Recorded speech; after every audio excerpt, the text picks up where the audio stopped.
Ada kentang dalam kereta ni.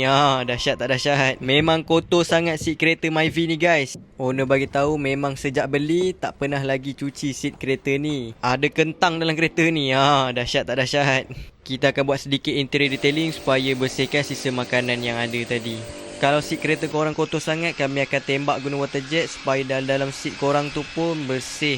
Dan kami akan brush supaya hilangkan kotoran-kotoran. Jadi kalau korang duduk sekitar area Puncak Alam, Saujana Utama, Meru, area Jeram ke, kami tak ada charge transport untuk datang ke rumah korang terus. Tapi kalau korang luar daripada kawasan tu, kami ada charge transport sedikit. Apa-apa korang boleh wasabi, nombor dekat bawah. Nampak tu guys, hasil sedut seat pun memang kotor gila. Siapa tak pernah buat deep cleaning kereta, inilah masa yang terbaik. Cowboy Detailing boleh datang ke rumah korang terus untuk cuci sedetail macam ni.